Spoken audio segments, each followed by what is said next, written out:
네, 125페이지입니다. 125페이지 지적공부 정리입니다.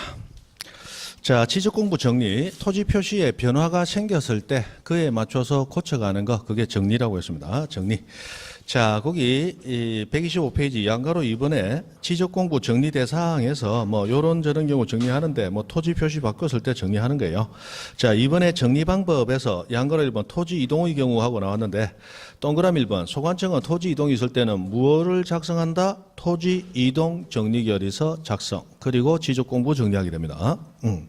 자, 그리고 양가로 2번을 봅니다. 양가로 2번 토지 소유자가 변동됐을 때 그때 지적공부 정리할 때는 무슨 정리결의서? 소유자 정리결의서라고 해서 정리결의서 이름이 다르죠. 그래서 이 두 가지를 작성해서 각각 지적공부 정리하게 됩니다.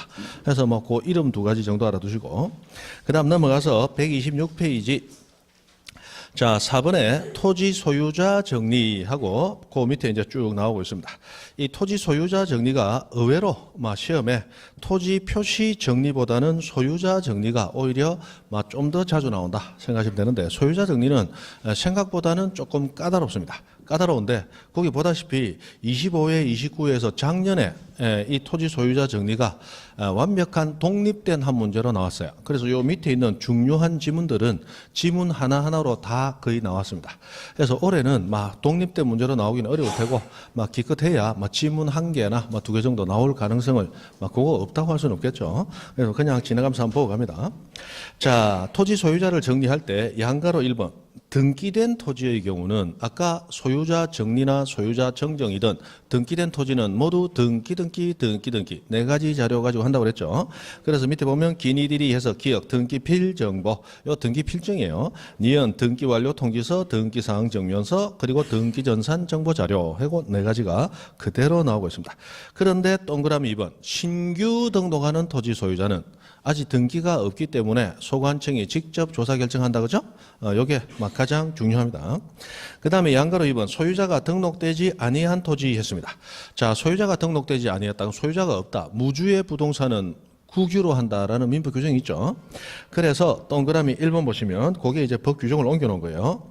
자, 국유재산법에 의한 총괄청 또는 관리청이 지적공부에 소유자 없는 부동산, 무주 부동산 은 민법에 의해서 무슨 유? 국유로 되기 때문에 자, 그 부동산에 대한 소유자 등록을 신청한다. 이 소유자 등록은 누구 명의의 소유자 등록일까요? 국가 명의의 소유자 등록이에요. 국가 명의. 그런 게 다 빠져 있기 때문에 법 규정이 그대로 옮겨 놓은 거예요. 국가 명의의 소유자 등록을 신청하고 있습니다. 그럼 소관청은 무조건 해주는 건 아니고 다시 한번 정말로 무주의 부동산인지 확인한다는 얘기예요. 그래서 소관청은 어떻게 하느냐? 지적 공부를 보고 다시 확인합니다. 지적 공부에 해당 토지 소유자가 등록되지 아니한 경우에만 자, 지적 공부에 토지 소유자가 없더라. 그러면 소유자가 있다 없다? 없다. 그 경우에만 누구 명의로? 국가 명의로 등록할 수 있다. 이렇게 된다는 거예요. 그냥 읽어보면 무슨 얘기인지 잘 모릅니다. 국가 명의로라는 게 이제 두 군데서 거기에 들어가서 우리가 해석해 보면 이해할 수 있단 말이에요. 됐습니다. 그 다음에 양가로 3번 소유자가 등록된 토지하고 쭉 나오고 있는데 그거는 한번 보시면 돼요. 보시면 되고 자, 오른쪽 가로 3번 일치 여부 조사하는 겁니다. 일치 여부 조사. 자, 지적소관청은 관할 등기관서의 등기부를 열람해서 지적공부와 부동산 등기부가 일치하는지 여부를 조사 확인하여 이렇게 나옵니다. 자, 지적공부와 등기부의 토지 표시 일치 여부를 확인하는 걸까요? 소유자 표시 일치 여부를 확인하는 걸까요? 지금 우리 소유자 정리를 보고 있단 말이에요. 그래서 소유자가 일치하는지 여부를 확인하는 거예요. 자, 그렇게 확인을 하여 일치하지 아니하는 사항, 뭐가 일치하지 아니하면 소유자가 일치하지 아니하는 사항을 발견하면 등기부 등초본 또는 등기관서에 정한 등기전산 정보 자료에 따라 자, 소유자 지적공부의 소유자를 어떻게 하느냐? 자, 직권으로 정리. 거기 직권으로 정리 앞에다가 동그라미 1하고 하나 적어 놓습니다. 동그라미 1 직권으로 정리하거나 그 다음에 동그라미 2 동그라미 토지 소유자나 그 밖의 이해관계인에게 일치하게 하는 데 필요한 신청을 하도록 요구할 수도 있다. 이렇게 되어 있다는 거. 자, 그러면 다시 이 조문을 정리를 해봅니다. 자, 소관청은 수시로 등기부와 지적공부의 소유자가 일치하는지 여부를 확인해야 됩니다. 맞죠? 확인하다가 만약에 소유자가 불일치하는 걸 발견하게 되면 그러면 방법이 두 가지가 있어요. 자, 등기부 등에 의해서 소유자를 지적공부상 소유자를 어떻게 한다? 직권으로 정리해서 고칠 수도 있고 또는 2번 직권으로 정리를 안 하고 소유자 또는 이해관계인에게 네가 고쳐라, 신청해서 고쳐라라고 뭐 할 수도 있다? 요구할 수도 있다. 두 가지가 다 인정되는 거예요. 소관청 편한 대로 하는 겁니다. 직권 정리할 수도 있고 소유자에게 신청하라고 요구할 수도 있습니다. 요게 한 두 번 정도 시험에 나왔는데 당연히 어떻게 나왔느냐. 자, 이런 경우는 직권 정리하도록 되어 있으므로 소유자 등에게 신청하라고 요구할 수는 없다. 틀렸죠? 그리고 완전 반대로 자, 이 경우는 토지 소유자나 이해관계인에게 신청하도록 요구할 수는 있으나 직권 정리할 수는 없다. 이렇게 해서 이제 두 번 틀리게 나왔습니다. 요거 직권 정리할 수도 있고 소유자에게 신청하라고 요구할 수도 있고 뭐 지 편한 대로 하더라라는 겁니다. 지 편한 대로 하더라. 됐습니다. 일단 그 정도 하시고 넘어갑니다. 자, 128페이지 등기 촉탁하고 나왔습니다. 등기 촉탁. 자, 등기 촉탁 지적공부의 토지 표시가 바뀌었고 그에 따라 등기부의 토지 표시를 바꿔야 될 경우에는 소관청이 지체 없이 등기 촉탁하도록 되어 있다. 그죠? 등기 촉탁. 자, 거기서 양거로 2번. 등기 촉탁은 누가 누구를 위하여? 국가가 국가를 위하여. 그래서 국가가 소유자를 위해서 해준 게 아니고 자기 자신인 국가를 위해서 한 겁니다. 그래서 우리 등기가 이루어지기 위해서는 우리가 신청하게 될 때 신청 수수료 등하고 비용을 지불해야 되는데 등기 촉탁을 한 경우는 내 토지에 등기부 표시가 바뀌었지만 그건 나를 위해서 한 게 아니죠. 그래서 비용 징수를 나한테 하지 않습니다. 국가가 부담을 하는 거야. 그런 의미가 있다. 됐죠? 그 다음에 이번에 등기촉탁 대상하고 나왔는데 이 등기촉탁 대상의 1번부터 6번까지 한번 보시고 가장 중요한 것은 밑에 심화학습이야. 등기촉탁 대상이 아닌 경우에서 1번에 나오는 처음에 나오는 신규 등록은 등기촉탁하지 아니한다. 기억나시죠? 무조건 외워두시고 그 다음에 요즘 조금씩 나오는 거 소유자가 변동된 거. 자, 지적공부의 소유자를 변경해서 정리를 했습니다. 소유자가 바뀌면 등기 촉탁한다 안 한다? 안 하죠? 오히려 소유자는 등기부의 소유자가 먼저 바뀌고 등기부 소유자 바뀐 데 따라서 지적공부 소유자를 따라서 바꾼 거죠. 맞죠? 그런데 따라서 바꿔놓고서는 내 바꿨으니까 니도 바꿔라 했다가는 등기수정할 때 뺨맞대기 맞는다 그랬어요. 맞죠? 소유자 변동은 등기 촉탁하는 사유가 아니고 오히려 등기부 소유자를 갖다 뺏기는 거다 이 말이에요. 됐죠? 그 정도 됐습니다. 그 다음에 3번 지적 정리 등의 통지하고 났어요. 자, 우리 지적 공부를 정리하고 나면 그러면 지적 공부가 이렇게 저렇게 정리되었다라는 것을 소유자가 알아야 됩니다. 소유자가 알아야 되기 때문에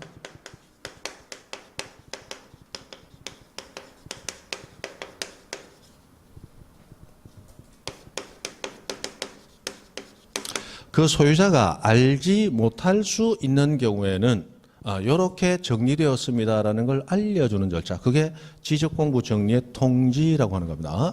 그런데 이 지적정리 통지는 소유자가 알지 못할 수 있는 경우에 알려주는 거죠. 그러므로 자, 소유자가 직접 신청을 했고 그 신청에 의해서 정리가 돼버렸다.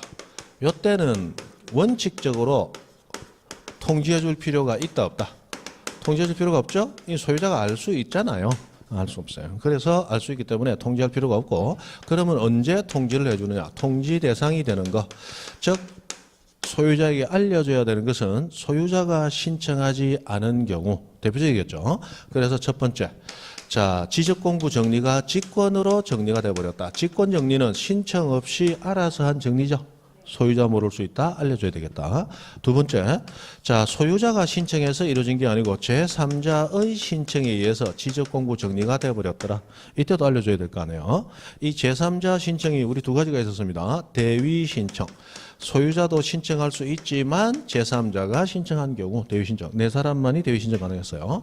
그 다음에 특례 신청이라고 해서 우리 도시개발 사업 등 실시되는 지역에서는 소유자도 신청하지 못하고 사업 시행자만이 신청할 수 있었어요.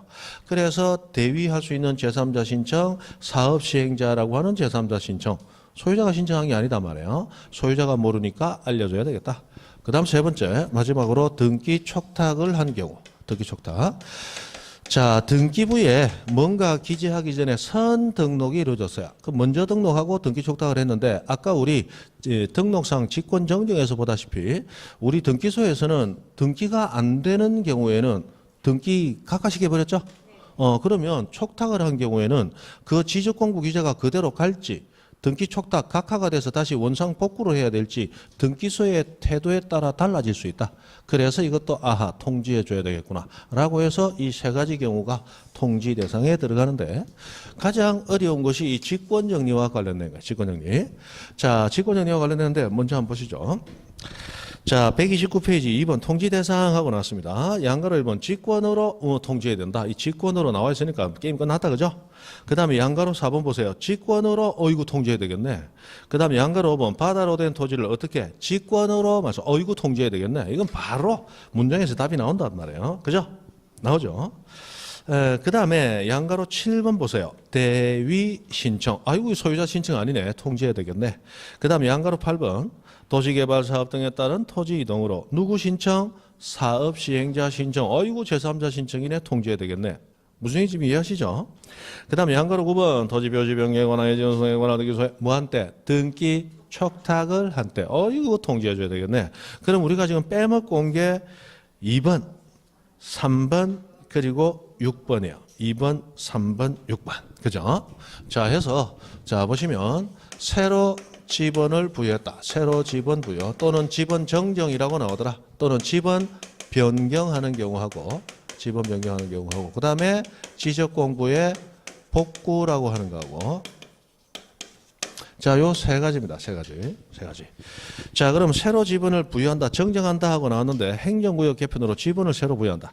자, 우리 지번을 배울 때 지번은 소관청이 법이 정한 바에 따라 지번 부여 지역별로 차례대로 부여를 했지 소유자 신청받아 부여하는 게 아니죠. 그래서 지번을 부여하고 지번을 정정하고 지번을 변경하는 모든 절차는 소유자 신청받아 하는 게 아니에요. 법에 의해서 정해진 대로 하는 거다. 그럼 신청받아 하는 게 아니니까 이건 어떻게 하는 거다? 직권으로 하는 거다 이 말이에요. 그런데 여기는 직권이라는 용어가 단어가 들어가 있지 않기 때문에 이거 헷갈린단 말이에요. 그 다음에 지적공부가 멸실됐을 때 다시 만들어내는 게 복구죠. 자, 우리 복구할 때는 지체 없이 복구해야 돼. 왜? 지적공부는 공시되는 장부니까 최대한 빠른 시간에 다시 만들어져야 되거든요. 그래서 소유자가 신청하면 복구한다. 땡! 안 돼요. 그럼 신청 안 하면 복구 안 되는데? 맞죠? 또 누군가의 승인받아 복구한다. 땡! 그럼 승인 될 때까지 계속 절차가 늦춰지는데 지체 없이 복구야. 그래서 지적공부 복구도 소관청이 법이 정한 바에 따라 알아서 그게 뭐예요? 직권으로 하는 거다. 직권으로. 그래서 이 세 가지는 직권으로라는 얘기가 없지만 직권으로 당연하는 거야. 그래서 통지 대상인데 지적 정리 통지 대상인 거 아닌 거 찾아라라는 문제가 아주 가끔씩 나오지만 나왔다 하면 거의 틀리는 게 요겁니다. 여기서 거의 틀려요. 그래서 요거 정도 신경 쓰시고 나머지는 다 답이 그 문장 안에 있단 말이에요. 직권으로 또는 제3자 신청으로 또는 등기 촉탁하고 다 들어있어요. 요 세 가지만 알아두시면 되겠죠. 자, 그런데 이 지적공부 정리를 통지를 할 때 이 통지해 주는 것도 기간에 대한 규정이 있어서 요 기간 내에 통지해 줘라 라는 통지 시기에 대한 규정이 있다. 통지 시기. 자, 우리 지적공부 정리가 끝나고 그대로 절차가 완료, 끝나는 경우가 있고 지적공부 정리를 하고 나서 토지 표시 변경 등기가 필요해서 등기 촉탁을 해야 되는 경우도 있어요. 그래서 자, 변경 등기가 필요한 경우하고 변경 등기가 필요하지 아니한 경우가 있더라. 자, 변경 등기가 필요한다. 이때는 등기 촉탁을 해야 되는 경우겠죠. 그런데 변경 등기가 필요 없다. 이때는 등기 촉탁할 필요가 없겠죠. 촉탁할 필요가 없겠죠.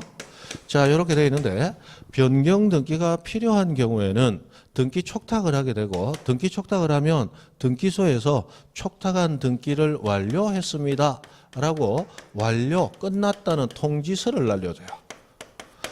자, 이 등기 완료 통지서가 받아진 날, 접수된 날부터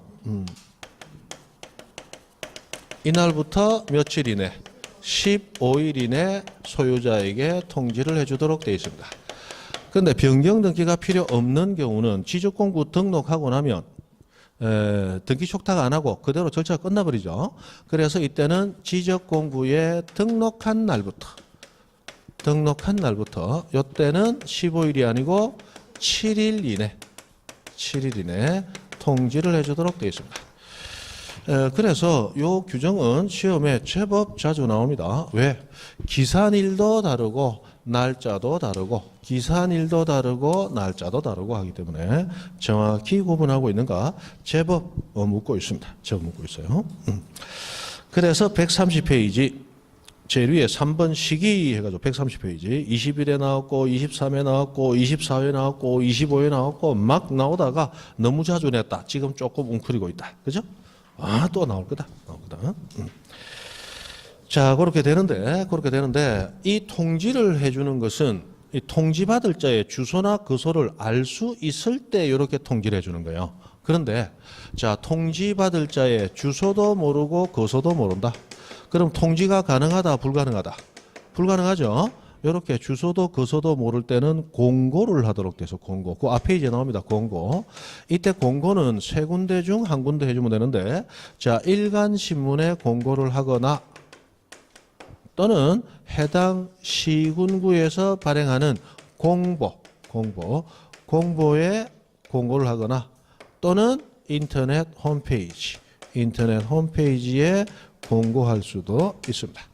이때 공고는 기간에 대한 규정은 없고 그냥 공고하면 됩니다. 그 얘기가 129페이지 저 중간에 양괄호 2번에 나와 있죠. 양괄호 2번에 나와 있습니다. 됐습니다. 해서 지적 정리 절차를 이제 마쳤습니다. 자, 그리고 이제 마지막 남아있는 청량 파트로 갑니다. 청량. 우리 청량 저번에 안 했죠? 나는 몰라. 왜 알겠노? 22페이지. 그때 했습니까? 안 했죠? 지적 청량. 자, 저 앞쪽에 22페이지로 돌아갑니다. 22페이지. 자, 지적 청량 하고 나왔습니다. 지적 청량.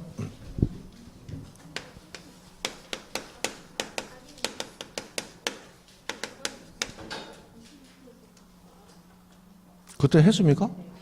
안 하고 지나갔죠? 뒤에 한다고 지나갔을 거예요. 모른다. 모를 줄 알았으면 그냥 갈 거로. 그죠? 자, 지적 청량. 우리 토지 표시는 6개가 있더라. 소재, 지번, 지목, 면적, 경계좌표.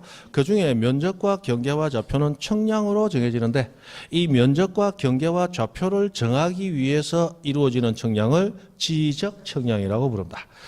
그러면 청량이 이루어지는데 면적 경계좌표와 전혀 관계없는 청량을 하더라. 그건 지적 청량이 아니에요. 뭐 수로조사 청량도 있고 그다음에 국가 청량도 있고 공공 청량도 있고 여러 가지 청량이 있습니다. 자, 여기서 이 지적 청량은 크게 두 가지로 나눠지는데 기초 청량하고 세부 청량하고 두 가지로 나눠져요. 자, 우선 기초 청량은 개별 필지를 청량하기 전에 기준점을 먼저 잡아놓는 청량입니다. 이 청량의 기준점을 지적 기준점이라고 부르고 요건 이미 앞에 우리 세 점 지적 삼각점, 삼각보조점, 지적 도번점 배웠죠. 요 세 점을 설치하는 청량을 기초 청량. 그리고 세부 청량은 이 기준점을 기초로 해서 이제 개별 필지 하나하나 필지마다의 면적과 경계와 좌표를 정하기 위해서 하는 청량을 세부 청량. 필지를 세부적으로 청량한다 이 말이죠. 요 두 가지 청량을 합쳐서 지적 청량이라고 부릅니다. 지적 청량. 자, 여기서 이 세부 청량을 통해서 이 경계 이런 것들을 도면에 담을 수도 있고 또는 좌표로서 토지 생기 모양을 담을 수도 있는데 이때 도면 지적도나 임야도를 만들기 위해서 하는 청량이 평판 청량이라는 청량법을 씁니다. 평판 청량. 그리고 좌표를 만들기 위해서 하는 청량이 경위의 청량이라는 청량법을 씁니다. 경위의 청량. 중요한 건 좌표는 무슨 청량? 경위의 청량이라는 청량이 있습니다. 조금 있으면 경위의 청량이라는 얘기가 나옵니다. 이름만 아시면 돼요. 평판 청량은 굉장히 저렴하면서 정밀도가 떨어지는 청량법이에요. 그러나 저렴하다는 장점이 있기 때문에 대한민국 모든 토지가 100% 평판 청량법에서 청량돼서 도면에 다 등록이 되어 있습니다. 그리고 일부 토지는 무슨 청량으로? 경위의 청량으로 경계점 좌표 등록부에 등록이 됩니다. 그래서 경위의 청량이라는 얘기가 나오면 좌표가 떠오를 수 있어야 돼요. 떠오를 수 있어야 돼요. 자, 해서 요 정도 하는데, 자, 우리 지적 청량은 이렇게 크게 두 가지 청량으로 나뉘는데, 요거 우리 예전에 도면 할 때 한번 본 적 있죠? 자, 우리나라 38선, 그리고 동경 125, 127, 129도, 이 세 경위도가 교차하는 세 점, 이 세 점을 우리 청량에서는 3대 원점이라고 부릅니다.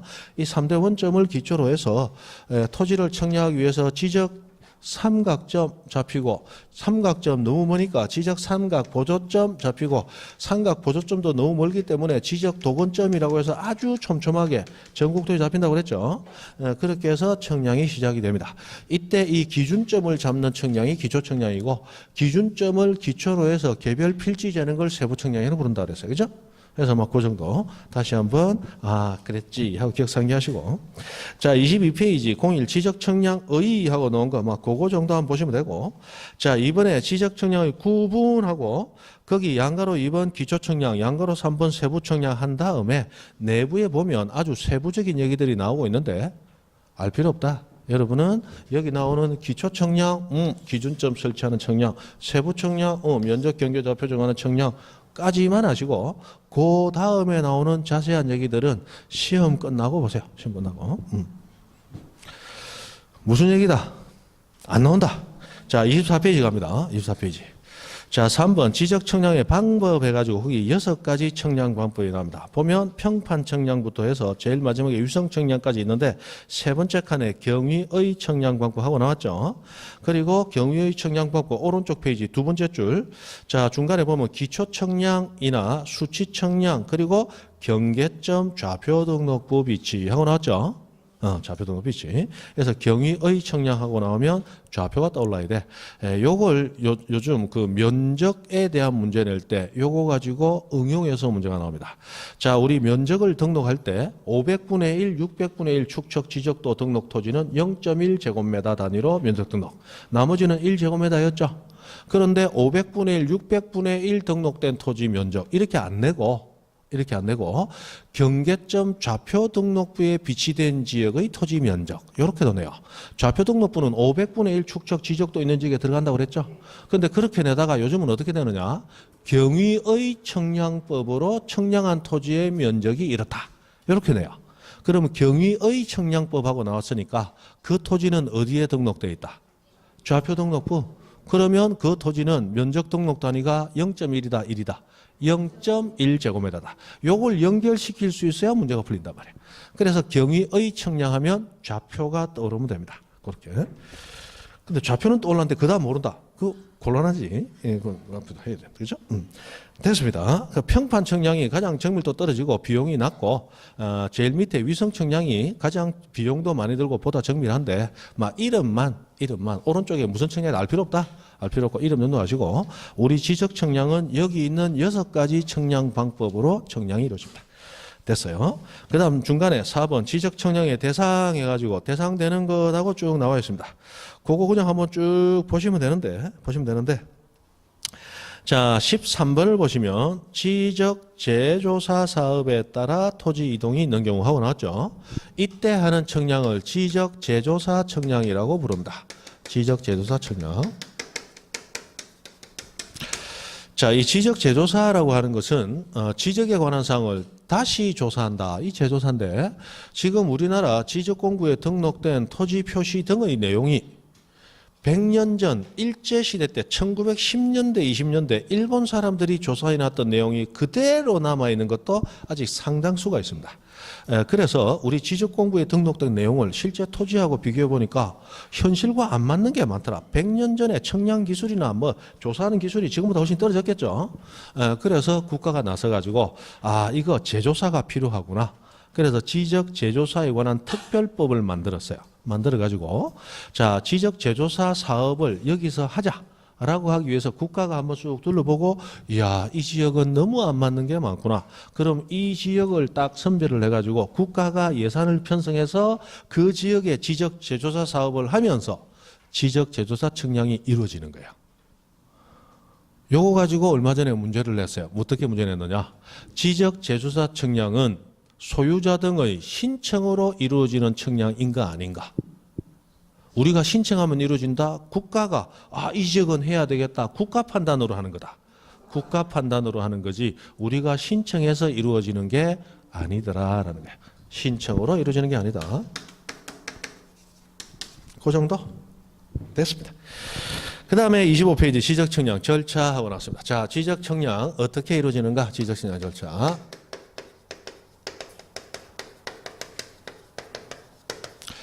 자, 우리가 측량하고 싶으면 측량해달라고 요구, 의뢰를 하면 됩니다. 의뢰를 하면 되는데 내 토지 내가 의뢰할 수 있는 거 당연합니다. 근데 나만 할 수 있는 게 아니고 이해관계에 있는 사람도 내 토지 측량 의뢰할 수 있습니다.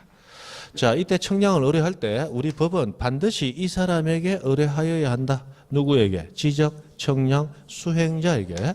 지적 측량 수행자에게 의뢰하여야 한다. 이렇게 되어 있습니다. 자, 우리 지적 측량은 소관청도 할 수 있어요. 소관청도. 그래서 우리 신규 등록부터 해서 각종 토지 이동을 신청하지 않으면 직권 등록주의에 따라 기간 내에 신청하지 않으면 소관청이 직권으로 조사, 측량해가지고 등록하겠죠. 그럼 소관청도 측량할 수 있는 기술, 공무원들, 전문 자격증 가진 사람들 가지고 있단 말이에요. 그럼 우리는 지적 소관청에 측량을 의뢰하면 안 될 것이냐? 안 됩니다. 안 됩니다. 안 되고 반드시 누구에게? 수행자에게 의뢰하여야 한다라고 법이 딱 한정을 하고 있어요. 자, 원래 측량은 국가가 다 해야 됩니다. 지적 국정주의 요건에 따라 토지 표시는 누가 정한다? 국가가 정해야 돼. 근데 우리나라 현재 국토교통부에 등록되어 있는 대한민국의 필지수가 지금 3,850만 필지 정도 됩니다. 그 많은 필지를 전부 측량을 다 해라 한다면 국가가 인원 감당, 비용 감당, 시간 감당 안 한단 말이에요. 그래서 국가가 내 대신 네가 좀 하라라고 측량을 수행하는 자로 지정해 놓은 자 두 사람이 있어요. 한 사람은 한국국토정보공사, 또 한 사람은 지적측량업자라고 부르는 사람이에요. 대충 저거 다 이름 대충 알면 된다. 그죠? 옛날에는 이 이름에 따라서 이 사람들 공사의 구성, 권한, 의결 어떻게 되고 그 다음에 공사가 할 수 있는 측량이 어떻게 되고 공사 잘못하면 벌칙이 어떻게 되고 업자가 되기 위해서는 어떤 물적, 인적 요건 갖춰야 되고 업자가 할 수 있는 측량은 뭐가 있고 업자가 잘못했을 때 벌칙이 어떻게 되냐. 옛날에는 10년 전에는 다 공부했습니다. 시험 범위 들어갔었거든요. 그런데 지금은 시험 범위에서 빠졌어요. 그래서 이름 정도만 하시면 됩니다. 그래서 이 사람들이 지적 측량을 하라라고 법이 정해놓거든요. 국가를 대신해서. 이 사람들에게 의뢰하여야 한다라고 못이 딱 박혀 있습니다. 자, 그러면 이 사람들은 지적 측량을 국가를 대신해서 하긴 하지만 국가기관은 안 해요. 국가기관은 아니기 때문에 국가기관하고 계속 정보를 주고받는 유기적인 관계를 가지면서 측량을 하는 거예요. 첫 번째, 지적 소관청에게 측량 의뢰를 받았음을 알려야 돼요. 그래서 측량 의뢰받은 그 다음 날까지 소관청에게 지적 측량 의뢰를 받아서 이렇게 수행하려고 합니다. 수행 계획서를 작성해서 제출해야 됩니다. 다음 날까지 아주 신속하죠. 그리고 나서 비로소 지적 측량을 하러 갑니다. 자, 측량을 하러 가서 측량의 결과물들이 나오겠죠. 그 측량의 결과물들을 소관청에 잡아넣어서 검사를 받습니다. 이걸 측량 검사 또는 검사 측량이라고 부르는데, 자, 이렇게 검사 측량을 받고 소관청이 측량 제대로 잘 돼 있네. 그러면 이거로 해라고 결정을 해주게 되면, 그러면 측량은 국가기관이 아닌 곳에서 측량을 했지만 그 측량 결과를 이거로 해라고 결정하는 것은 국가기관인 소관청이 하게 되죠. 그래야 지적을 국가가 정했다. 지적 국정주의 요건을 갖춘단 말이에요. 그래서 이 사람들이 측량하고 바로 의뢰인에게 알려주는 게 아니고 검사 과정을 거치도록 하는 겁니다. 국정주의 요건 때문에. 그러고 나면 소관청이 검사받은 결과물들을 다시 지적 청량 수행자에게 보내주게 되고 요걸 통칭해서 청량 성과도 이렇게 부릅니다. 그러면 지적 청량 수행자는 검사받은 청량 성과를 비로소 의뢰인에게 교부, 통지할 수 있다. 이렇게 되는 거예요. 왜 이렇게 정해놨다? 국정주의 요건을 갖춰야 되니까. 그래서 원칙, 검사받지 아니한 청량 성과도를 의뢰인에게 교부할 수 없다. 만약에 바로 교부하면 저거가 토지 표시를 정한 게 돼버려. 그죠? 그래서 이런 절차로 간단 말이에요. 자, 이때 이 청량 검사는 누가 하느냐? 당연히 원칙적으로 소관청이 해요. 그런데 예외적으로 소관청이 아니라 시도지사 또는 대도시 시장이 하는 검사 청량 성과 검사가 두 가지가 있는데, 자, 그 두 가지. 첫 번째 지적 확정 청량 성과. 두 번째 지적 삼각점 청량 성과. 또는 그냥 지적 삼각 청량 성과 이렇게 부르기도 합니다. 이 두 가지 청량 성과에 대해서는 시도지사 또는 대도시장이 합니다. 자, 지적 확정 청량은 어떤 지역에서 한 청량이다? 도시개발사업 등 실시된 지역에서. 지적 삼각점은 아까 지적 기준점 가운데 가장 처음 잡히는 점이었죠? 그 점에 대해서 청량한 성과를 검사하는 것은 시도지사, 대도시장이 하고, 특히나 이 지적 확정 청량 성과는 그 도시개발 사업 등 실시된 지역의 면적 단위에 따라서 큰 곳에서 실시됐으면 이 사람이 검사를 하고, 작은 지역에서 설치됐으면 소관청이 검사한다 이렇게 되어 있습니다. 그래서 도시 지역에서는 10,000제곱미터를 기준으로 해서 크면 시도지사 등이, 작으면 소관청이, 우리 시골 지역 군 단위로 들어가면 30,000제곱미터를 기준으로 해서 크면 시도지사가, 작으면 소관청이라고 해서 지적 확정 청량 성과는 그 지역의 면적 단위에 비례해서 조금씩 달라지는 경우가 있습니다. 근데 그 정도까지는 그런갑다 일단 하시고, 저 두 가지를 나눈다는 거, 그 정도 일단 아시면 되겠어요. 자, 그리고 우리 보시면, 자, 중간에 3번 지적 청량의 실시에서 양가로 2번 청량 기간 해서 나오죠. 이 청량 기간이 옆에 보니까 몇 번 나오냐? 22회, 25회, 26회, 28회, 29회. 딱 자주 나온다. 왜 자주 나올까요? 숫자가 많아서. 맞죠? 지적법은 단순 무식하기 때문에 숫자 많다 막 나온다. 이거 이론이 있나, 가벌 병정이 있나, 뭐가 있나? 매 한다. 요런 거 매 내는 거 그거죠? 매 그거예요. 우리 옛날에 저거하고 똑같잖아. 국사시험하고. 무신정권 시대 최우 다음의 무신 집권자는 누구인가? 그죠? 최무선이다, 최충원이다, 최의다, 최항이다 막 내잖아. 그거 한다고 우항의 하면서 막 대가리 따서 외우잖아. 최우, 최항, 최의. 됐습니다. 나는 글로벌하기 때문에 세계사에 관심은 있어도 국사 관심은 없는 사람이야. 그런 분들 계시죠? 됐습니다. 자, 이 청량기간과 관련해서 원칙적으로 청량기간, 법은 며칠 줍니까? 5일. 그리고 검사기간 며칠 줍니까? 4일 줍니다. 4일. 자, 이렇게 주는데 요거는 원칙이고 예외가 있죠. 예외가 두 가지가 있는데 예외 1, 그리고 예외 2 하고 그러는데 예외 1. 자, 이런 청량기간과 검사기간은 아까 얘기했던 지적 기준점을 기초로 해서 원활하게 청량이 이루어질 때 기간이에요. 그런데 가보니까 기준점이 유실되고 없더라, 새로 설치해야 되겠더라, 또는 그 지역은 기준점 설치가 애매해서 새로 설치를 더 해야 되겠더라, 이때는 그 기준점 설치하는 기간만큼 더 더해줘야 된다, 그죠? 그래서 이 지적 기준점을 설치하는데 기간을 얼마를 줄 것인가는 기준점 숫자에 따라 기간이 달라질 수밖에 없다.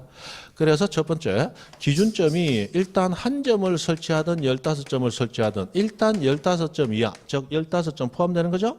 15점까지는 무조건 4일을 청량할 때도 4일 더해주고 당연히 기준점 검사도 4일을 더 더해주는 거예요. 그리고 만약에 15점을 초과하게 되면 어떻게 되느냐?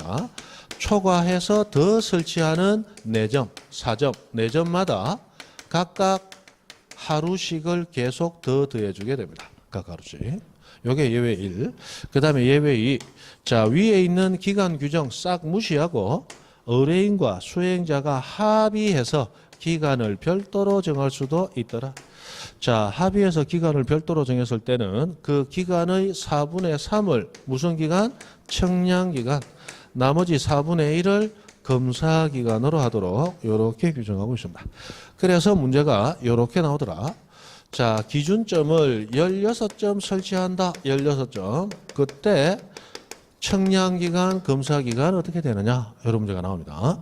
자, 그러면 청량기간, 검사기간 나누는데 원칙적으로 5일과 4일. 이거는 기본으로 들어가야 되죠. 그리고 기준점 몇 점 설치되느냐에 따라 날짜가 더 더해져야 되는데 일단 15점까지는 무조건 4일, 각각 4일. 대주면 되죠. 그런데 16점이니까 15점 넘어갔죠. 자, 넘어간 4점이니까 설치한다면 16점, 17점, 18점, 19점 설치될 때까지는 무조건 하루가 더 더해져야 되는데 16점이 여기 있으니까 더 더해줄 필요가 없죠. 그래서 그대로 더하면 10일 그리고 9일 이렇게 나오는 거예요. 그죠? 자, 그 다음에 합의했다. 합의를 했는데 자, 40일로 합의했어요. 40일로 합의했습니다. 요게 재작년에 나왔던 문제죠. 40일로 합의했습니다. 그러면 40일 중에 곱하기 4분의 3은 청량기간이에요. 요거 30일이죠. 요게 청량기간. 그리고 40일 중에 4분의 1, 요게 열흘이죠. 10일이 검사기간. 요렇게 나옵니다. 그리고 그로부터 몇 년 전에 나왔던 문제가 20일로 합의하였다. 20일 해가지고 나왔던 게 또 실제 문제야. 그럼 20일은 40일의 절반이니까 30일이 아니고 15일, 10일이 아니고 5일. 맞죠? 이거 계산 한번 하시죠? 3, 4, 120하고 4로 나누면 돼요. 맞죠? 의외로 지금 까먹은 분들 많아. 안 하다 보면 까먹게 된다고. 맞죠? 밥 1년만 굶어봐. 나중에 갖다 주면 숟가락을 이리 잡나 우찌 잡는지 몰라서 막 헤매게 돼 있어요. 자, 1년 굶어보고 나중에 검정 설차를 거쳐서 결과를 알려주세요. 됐습니다. 이게 청량기간에 대한 얘기입니다. 자, 그러면 넘어가셔서 자, 27페이지 가보면 27페이지 지적 기준점이라는 얘기가 나와서 뭐 쭉 나오고 있는데 기준점 거기 도표에 3점이 있다 그죠? 이름 정도 하시면 되겠고 그 다음에 2번 지적 기준점 표지 설치와 관리하고 하는데 지적 기준점 표지에 대한 얘기는 우리 시험에서 빠지는 파트니까 이건 참고적으로만 보시면 되겠습니다. 보시면 되겠고 자 28페이지 저 밑에 3번 지적 기준점 성과의 열람 및 등급 발벗 해서 그 밑에 나온 도표는 좀 아셔야 된다 그랬어요. 자, 지적 삼각점은 설치 기준 했는데 2에서 5km 점 간의 거리가 그렇다는 얘기죠. 그리고 지적 삼각 보조점은 점 간의 거리가 1km에서 약 3km. 그리고 지적 도근점은 점 간의 거리가 50m에서 300m. 지금 28페이지 밑에 도표 보고 있습니다. 그죠? 자, 그리고 이 기준점은 도면에 표시가 되는데 도면상 삼각점은 동그라미의 십자. 지적 삼각 보조점은 동그라미에 채색, 색칠되어 있고 지적 도근점은 아무것도 없는 동그라미 맞죠? 그런데 삼각점, 삼각 보조점은 직경이 3mm. 크기가 똑같아야 되죠? 똑같아야 되죠? 근데 우리 책에 보면 지적 삼각 보조점은 좀 작아 보이죠? 이거 착시다, 착시. 누가 착시다? 그린 사람이 착시에 빠진 거야. 맞죠? 그래서 이 까만 점이 좀 더 커야 되죠? 위에 동그라미, 십자 표신 동그라미 사실은 크기가 같아야 돼. 좀 작게 그려졌어요. 그리고 지적 도근점은 직경이 몇 미리? 2mm. 그렇게 됩니다. 자, 그리고 설치했는데 아실 필요 없고 밑에 옆에 관리로 갑니다. 자, 이런 이 지적 기준점을 청량한 성과물, 청량 성과도 보관하고 관리가 되는데 누가 보관 관리하느냐? 삼각, 지적 삼각점 청량 성과는 시도지사. 나머지 두 가지는 소관청이 관리를 해요. 그럼 우리가 이 지적 기준점 청량 성과도 열람할 수 있고 등본 교부받을 수 있다. 즉 일반인에게 공개가 돼요. 공개가 되는데 우리는 누구에게 신청하면 될 것인가? 제일 마지막에. 자, 지적 삼각점 청량 성과는 시도 했는데 시도가 아니고 시도지사하고 시도지사에게 신청할 수도 있고 또는 누구에게? 소관청에게. 그리고 밑에 두 점은 보관하는 자, 소관청에게 신청하면 됩니다. 자, 거기 지적 삼각점 청량 성과는 예전에는 시도지사가 보관했죠. 그래서 예전에는 시도지사에게 공개 신청을 할 수 있었어요. 근데 법이 개정이 되면서 이제 시도지사 말고 누구에게도 소관청에게도 신청이 가능해졌다는 거. 그게 조금 더 중요하더라. 자, 이제 29페이지 지적위원회 및 지적청량 적부심사로 갑니다.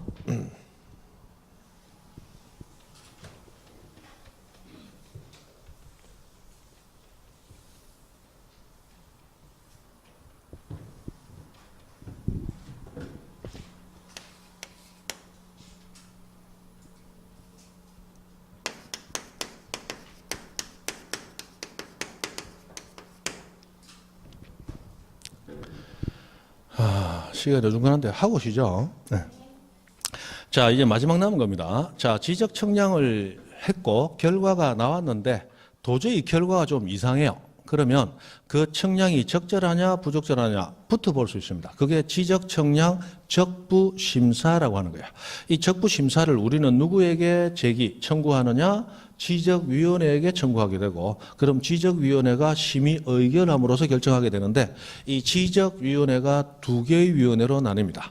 자, 지방지적위원회하고 중앙지적위원회하고 두 가지로 나눠요.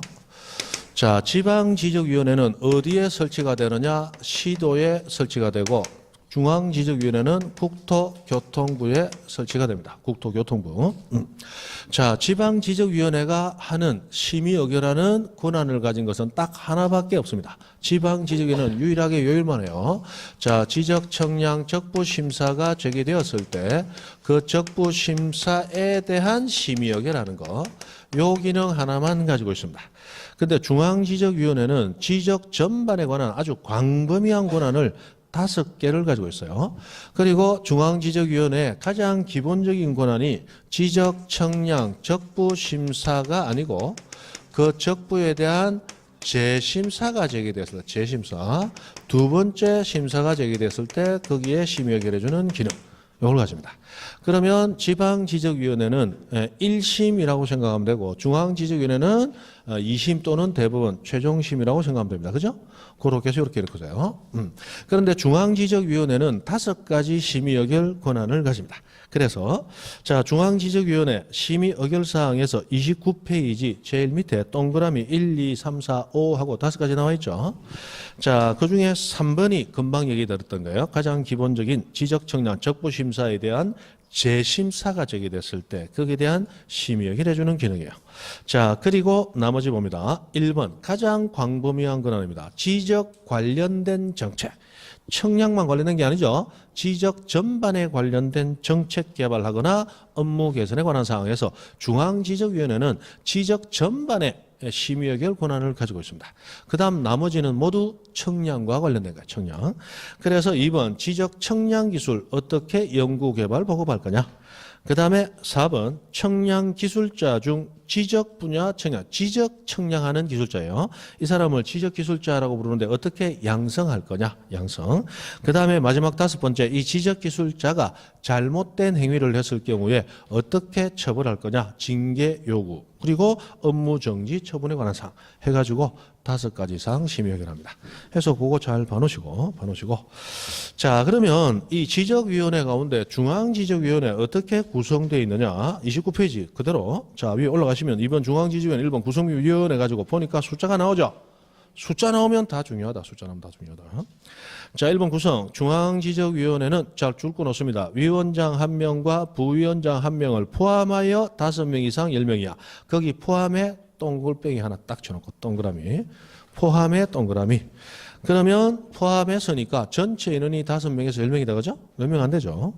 그 다음에 양가로 2번. 위원장은 누가 하고 부위원장은 누가 하느냐. 둘 다 공무원이 합니다. 위원장은 국토교통부에 근무하는 지적업무 담당 국장이, 부위원장은 지적업무 담당 과장이 해서 둘 다 공무원이 해요.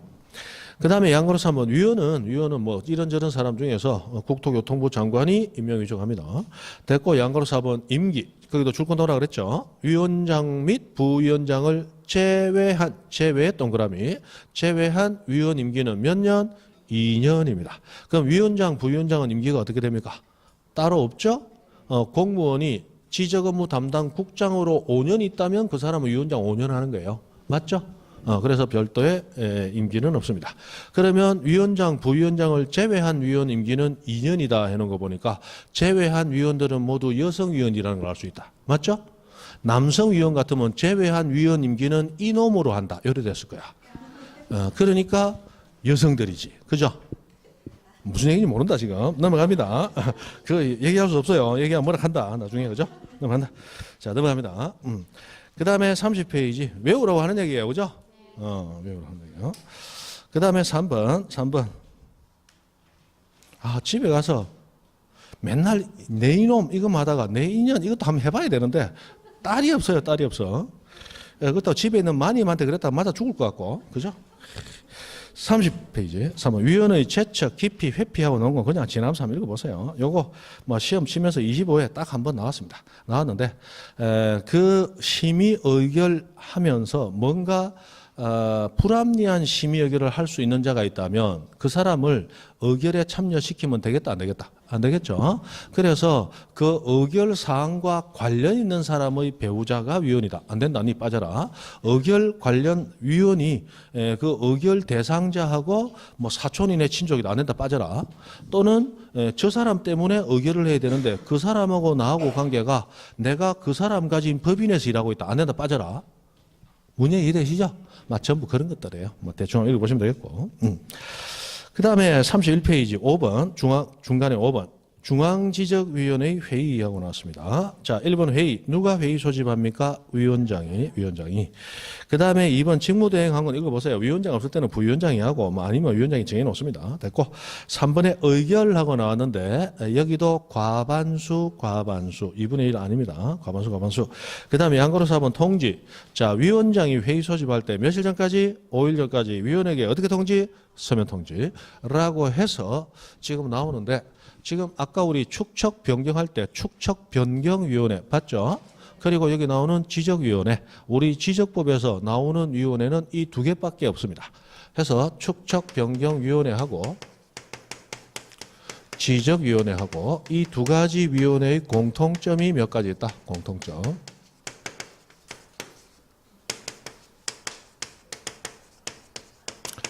자, 첫 번째 위원 숫자입니다. 위원 수가 둘 다 5인 이상 10인이네. 맞죠? 위원 수 똑같습니다. 그 다음에 두 번째 회의 개최 어떻게 한다? 누가 한다? 회의 개최. 위원장이 합니다. 위원장이 소집한다. 위원장이 소집하는데 자, 소집할 때 회의 개최 며칠 전까지? 5일 전까지 각 위원에게 어떻게 통지? 서면 통지한다. 이것도 똑같습니다. 똑같아요.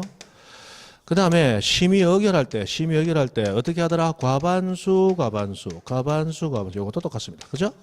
해서 이것들이 공통적인 점들이에요. 대표적으로 다른 점이 뭐가 있느냐? 축척변경위원회는 임시위원회입니다. 그래서 축척변경 있을 때만 조직이 되고 끝나면 사라지는 위원회예요. 그러나 지적위원회는 상설위원회입니다. 항상 존재하는, 항상 설치되어 있다. 그게 상설이에요. 상설위원회고 요거는 임시위원회입니다. 그렇게 맞고 대표적인 차이가 있죠. 자, 그러면 이제 남은 거 지적 청량 적부 심사가 어떻게 이루어지는가?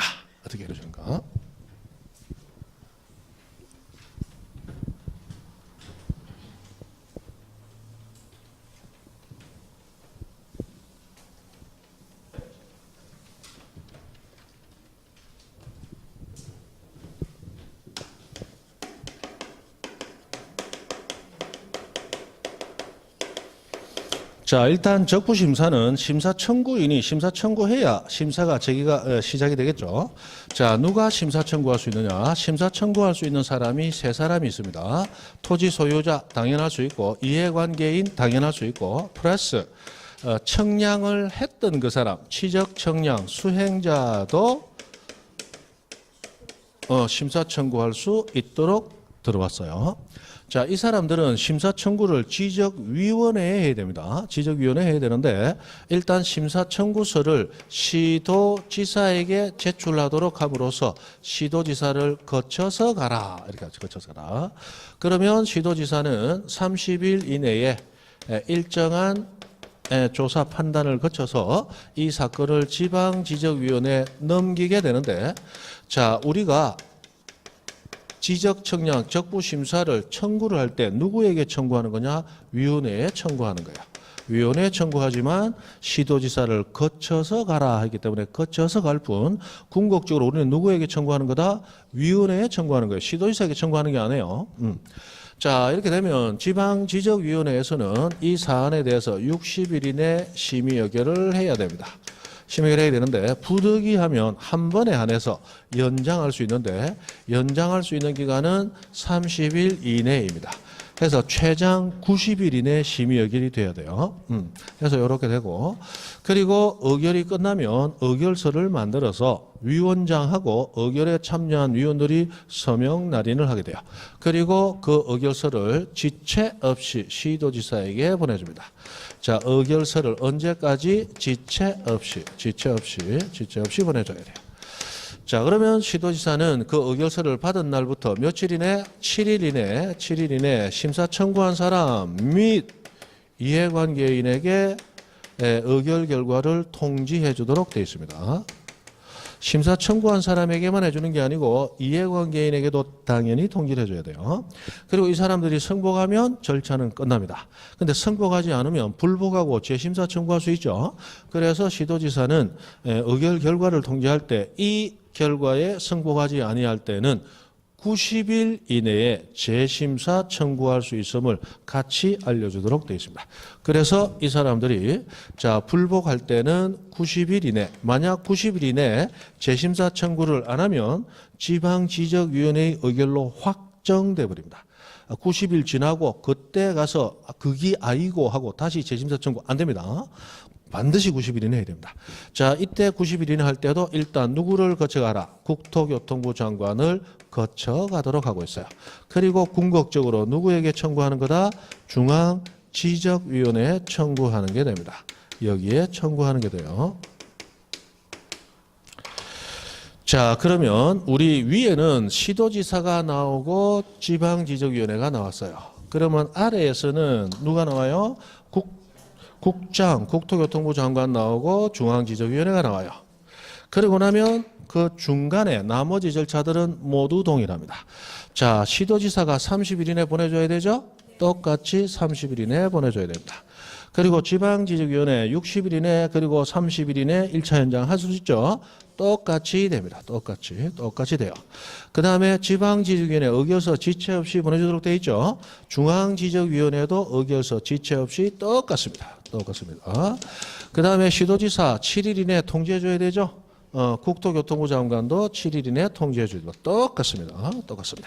그래서 사람과 기관만 바뀌고 나머지 절차는 완벽히 동일합니다. 법 규정을 준용하도록 되기 때문에 그래요. 자, 그래서 뭐 별거 없다. 위에 한 줄만 알면 밑에 줄은 당연히 해결되니까.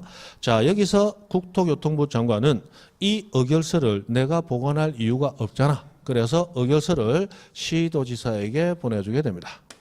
자, 의결서를 보내주게 되면 의결서 받은 시도지사는 이 의결 결과가 이전의 지적공부 기재와 다르다면 지적공부 기재를 정정, 수정해줘야 되겠죠. 그런데 지적공부를 관리하는 관청은 시도지사다, 소관청이다. 소관청이기 때문에 시도지사는 지적소관청에다가 지방지적위원회 의결서 4번, 중앙지적위원회 의결까지 있으면 그 4번에다가 중앙지적위원회 의결서 4번을 묶어서 소관청에 송부 보내주게 됩니다. 그러면 소관청은 그 의결서 결과에 따라 지적공부 기재를 정정 또는 수정을 하게 되는데, 자, 이때 이 정정하는 것은 소유자 신청받아 정정하는 것이다, 아니다? 아니다. 아니니까 무슨 정정? 직권 정정이다. 직권 정정. 그래서 아까 우리 등록상 정정에서 뒤에 가서 봅니다. 라고 지금 우리 넘어왔는데,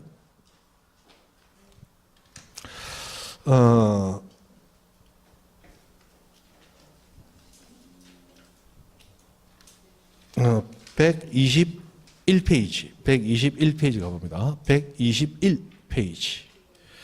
가보면 거기 중간에 동그라미 4번, 그 직권 등록상 정정이죠. 자, 지적 청량 적부 심사 청구에 따른 지적위원회의 의결 결과로 지적 공고 등록상을 정정하여야 하는 경우 직권 정정 사유 맞죠? 여기 이렇게 연결이 된단 말이에요. 됐습니다. 자, 해서 직권 정정을 하게 되고 그럼으로써 적부 심사 절차는 끝이 났는데 하나만 더 챙겨봅니다. 자, 우리 지적 소관청은 네 사람이 소관청이었어요. 특별자치시장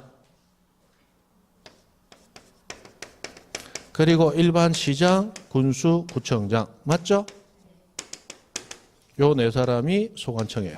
그런데 특별자치시장은 소관청인데 시장, 군수, 구청장 할 때 시장이 안 해요. 이 사람은 시도지사 할 때 시장에 해당이 됩니다. 지위가 좀 독특해요. 자, 우리나라에 지금 특별자치시장은 세종특별자치시의장 한 사람밖에 없는데 세종특별자치시는 지금 인구가 한 50만 정도라고 그래요. 그러면 기껏해봐야 대도시 개념에 들어가는 거지. 우리 직할시가 없어졌고, 자, 광역시나 특별시 같은 그대도시가 아니단 말이에요. 우리 시도할 때 시는 특별시, 광역시 얘기한다고 그랬죠. 그런데 특별자치시도 시도할 때 시장에 포함을 시켜주는 거예요. 왜? 행정수도로서의 위상이 있으니까. 됐습니까? 자, 그러면 여기 있는 시도지사가 세종특별자치시장이야. 세종특별자치시 토지에 대해서 지적지나 적부심사가 제기됐어요. 세종특별자치시장 받았어요.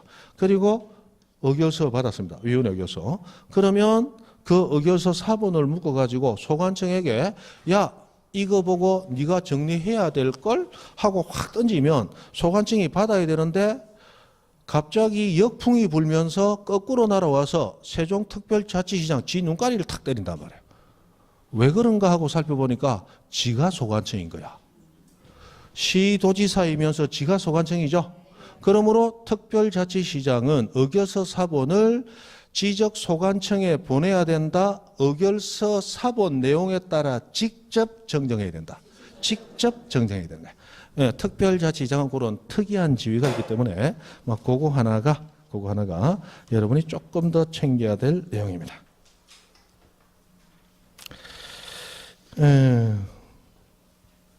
됐습니다.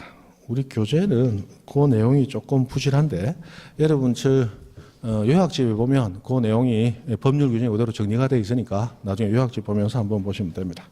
자, 일단 지적법은 이렇게 해서 끝이 났습니다. 자, 등기법을 펴놓으시고 10분 쉽니다. 152페이지.